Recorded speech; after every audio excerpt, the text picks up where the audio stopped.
wanted to tell you about this moment I had when the light bulb came on over my head. I made the signatures that I'm about to show you for a swap, and these are faux families, but then I thought, why not use them for real families? I'm into genealogy, and I've collected a lot of stuff about my ancestors from England and the Netherlands, and I also have a lot of photos and other things from some of my more recent ancestors and relatives, and I have a mess. I have things in binders and folders and boxes and envelopes, and it's all over the place. So these signatures I'm about to show you were created with stories that are made up. I thought, you know, it would be fabulous to make these type of signatures in a full book, so I could include some of the artifacts that I have. And as you can see, I have all kinds of stuff. But what if you put all your genealogy into pockets and fold outs and tuck spots? I was thinking that would be a cool way to organize it. So I think I'm going to do that, start organizing mine as sort of a family tree, genealogy organizer, and make it into a journal type book. And I know that there are a lot of you out there who are into genealogy, and maybe you have your information spread all over the place like I do. In here I've got photos, and I've got all these newspaper clippings, and just everything from A to Z in here. I've got all kinds of stuff. So I thought that maybe you might be interested in this way to use this. So keep that in mind as you watch this video, and see if maybe you couldn't use this process, this idea, for some other things. So here's the video. Hi creative friends, I'm glad that you clicked on my video. This one is going to be a little bit different. It's a flip through to give you some ideas on ways to make interesting journal entries about people. And I'll give you a little bit of background on this. I am a member of the Trashy and Flowish Junk Journal site on Facebook, which is run by Rosemary Morris and friends. And it's a really nice group. If you're into swaps and things like that, you might want to look it up and join. And one of the activities that I'm participating in now is their Lost Lineage project. Rosemary has a video here on YouTube that goes into more depth, but in a nutshell, it's a swap in which you come up with a story and you make a 2-page signature about a fake person. So it's a faux family ancestor that you come up with. When I show you these, you'll understand more about what I'm talking about. I have received one back so far, and it was for the time period from 1700 to 1750. And what my swap partner came up with was a fake ancestor who was a female pirate in the Caribbean, and she took up with another male pirate, and they did all kinds of pirate things and pillaged until they were captured in Jamaica. So this is an interesting story, and she put graphics in it and made it look pirate-like and everything. So let me show you my 1700 to 1750 Lost Lineage that I created for her and another person. So these two are similar, but a little bit different. And then I have the next time period. I have 1750 to 1800, and then 1800 to 1850. And let me show you what I did. Okay, these are in a folder that is out of a file folder. It's just a piece of a file folder, and it's 8 inches by 8 inches, and you fold it in half, and then you can mail it like this.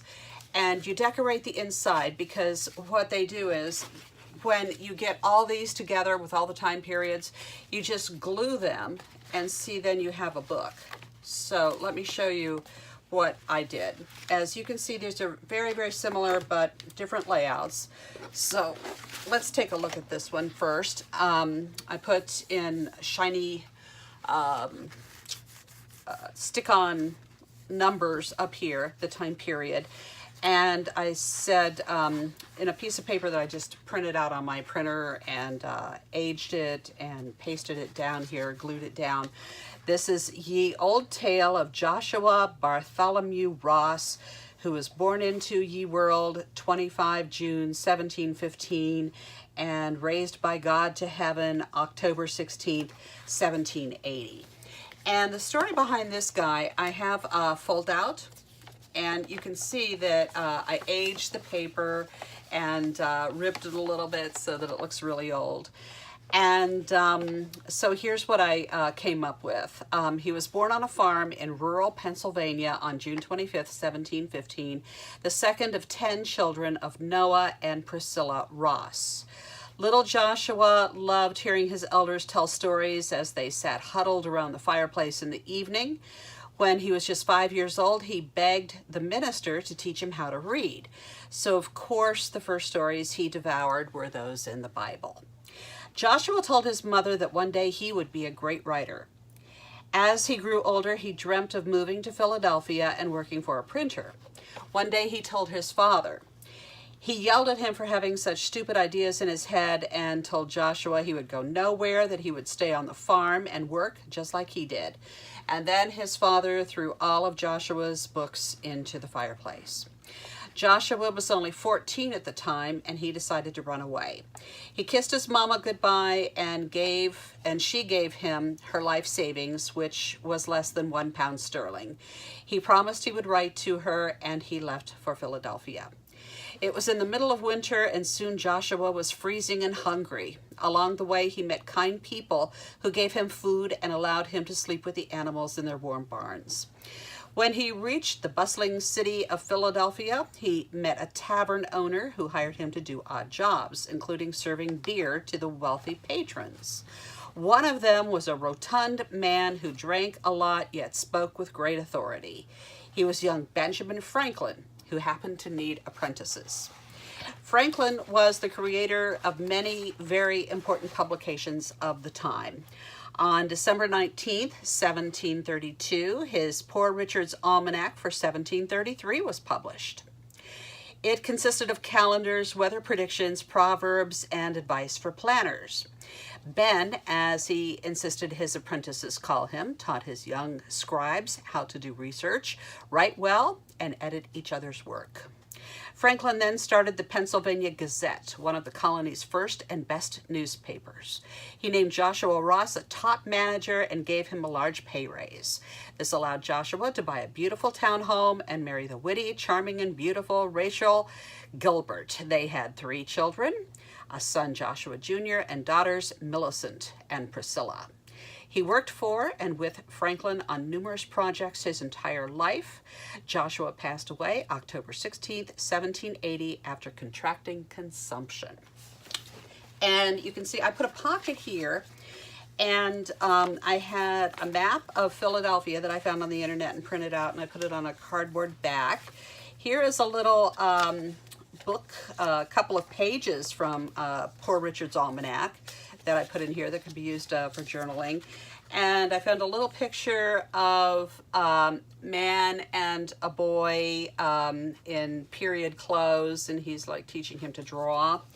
And there's a little tuck spot where they can go right here inside. And I put a cover of Benjamin Franklin's Wit and Wisdom of Poor Richard's Almanac here.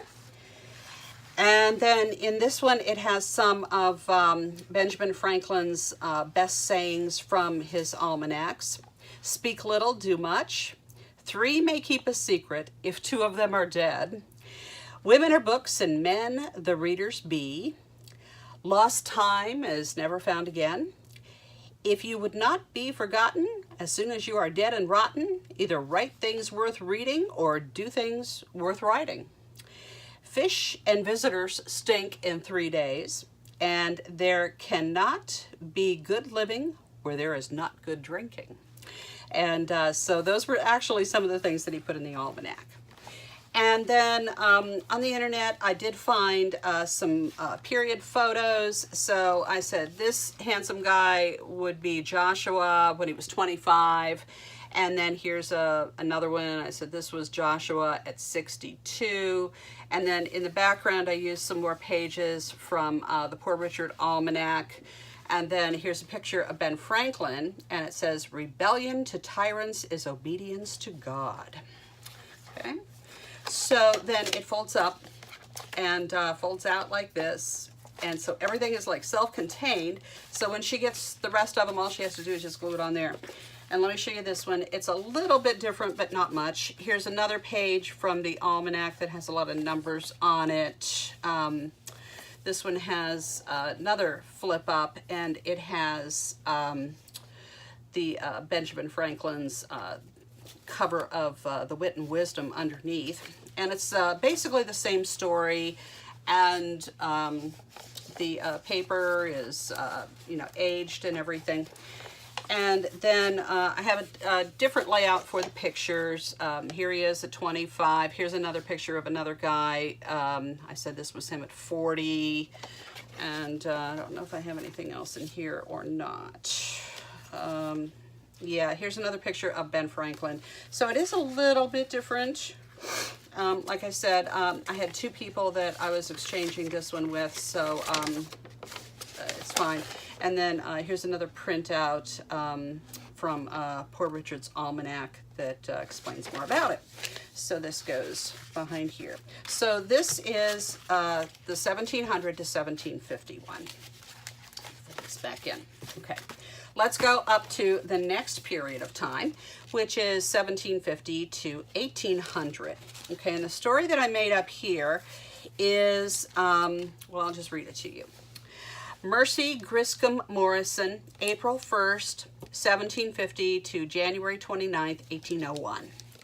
Mercy and her younger sister Patience moved from Boston to Philadelphia to live with their aunt after their mother Sarah died in childbirth.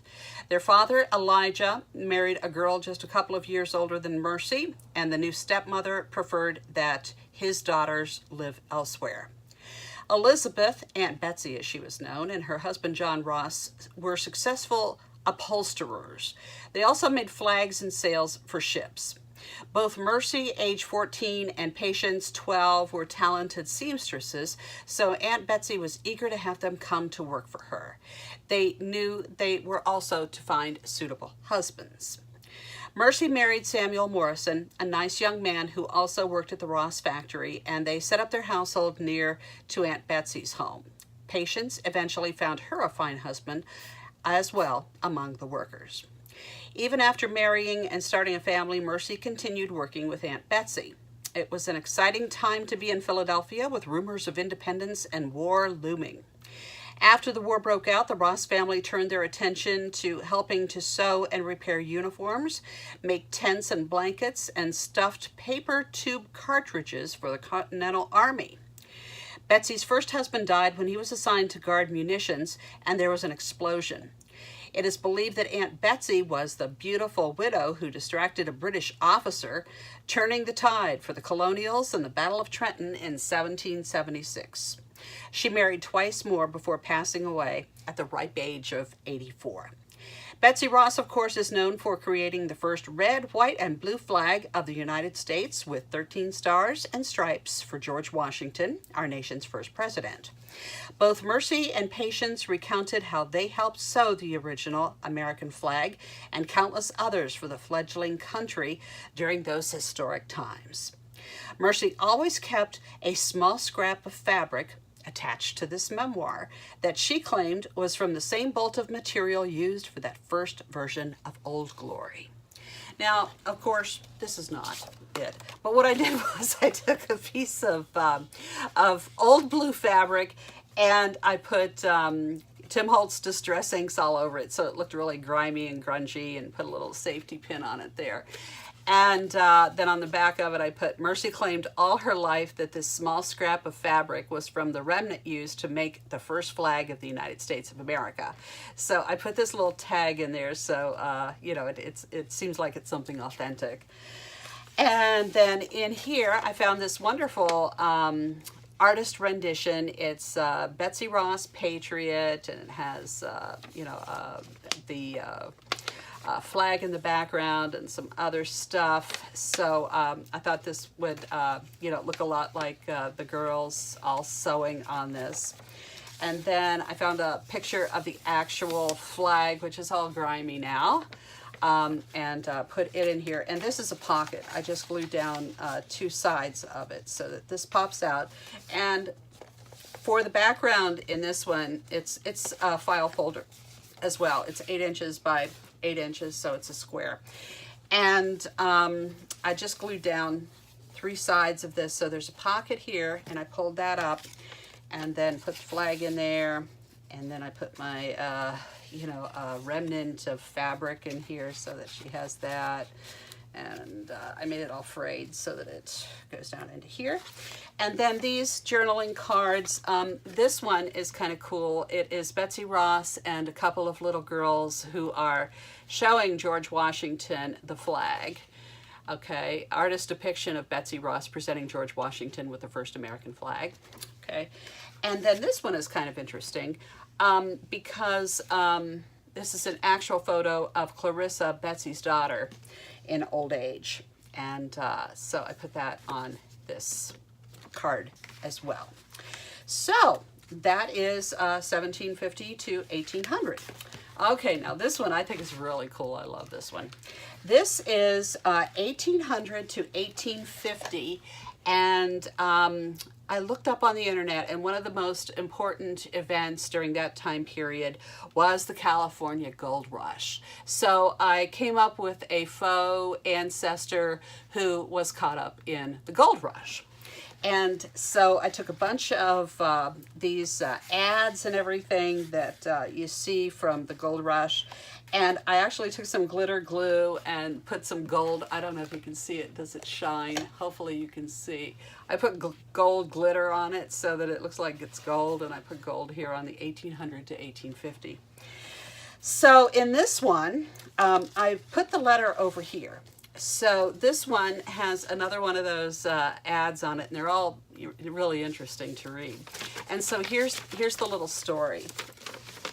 So Amanda Jane Sumter was born September 13th, 1825 to a well-to-do family in New York City. In 1843, at the age of 18, she was betrothed to the most handsome man she'd ever met, Jonathan James Carnahan, age 20. She did not know him well before they wed, but Amanda Jane soon learned he had bad, serious drinking and gambling problems. He'd stay out all night and wasted all his money on whiskey and poker. In no uncertain terms, she told him they needed to move away from his wild friends and the big city immediately and make a new life for themselves. He agreed, so they moved to Annapolis, Maryland, where Jonathan got a job on a crab and oyster boat. He made good money for about 2 months, and then he fell back into his old ways. Amanda Jane insisted that they move again.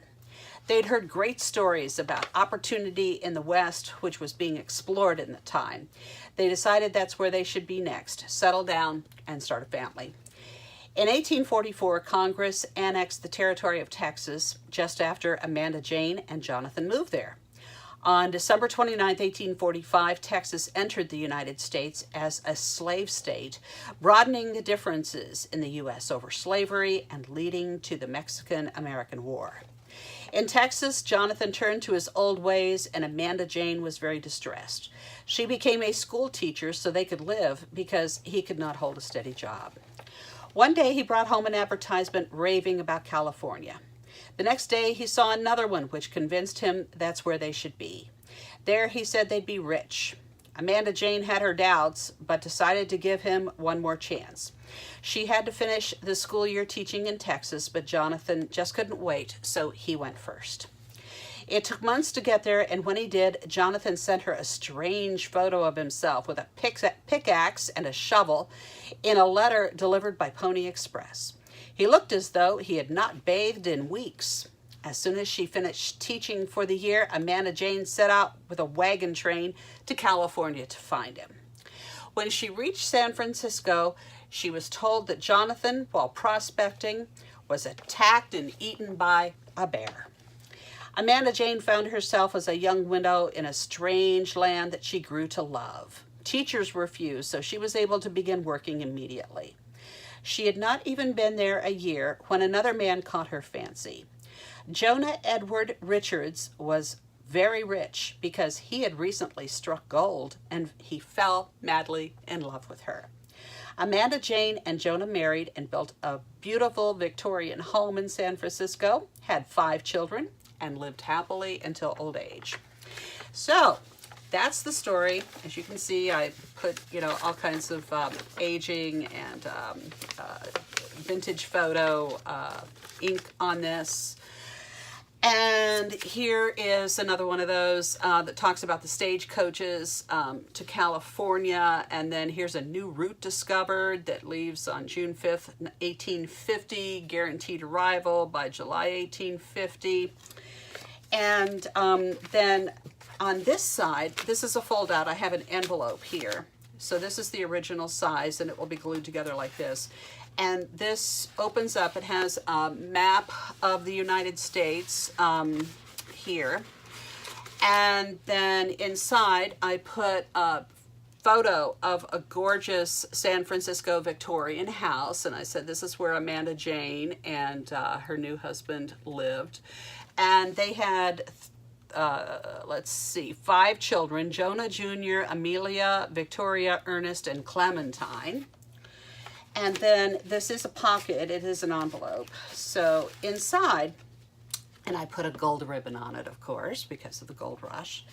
I found this picture, and I said this was Amanda Jane when she was a young woman. And I picked this picture out, and I said this was her first husband, the one who had the gambling and drinking problems.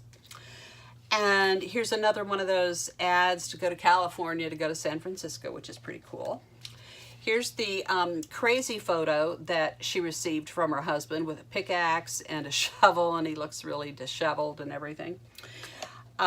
Here's a map of California, okay, showing the gold rush areas.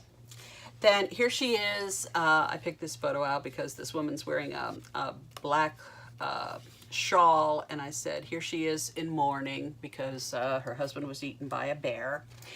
And then this is the new man that she met, who had struck gold, and he's a very good looking guy.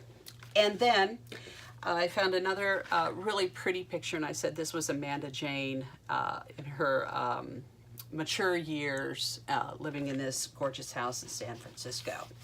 So basically what this is, you make up a story, and I thought it was a lot of fun. It was very creative and very, very interesting. So if you'd like to be involved in a project like this, go to the Trashy and Flowish Junk Journals website, and you do have to ask to be a member, and I'm sure they will accept you, and then you can participate in these as well. But also maybe this will give you some other ideas about how to do your journals, and I hope you enjoyed this. So if you did, please give me a thumbs up. I would appreciate it if you would also like my channel, follow my channel, subscribe, and I will be having additional videos coming up on various topics related to creative stuff. So thanks again for watching. Have a great day.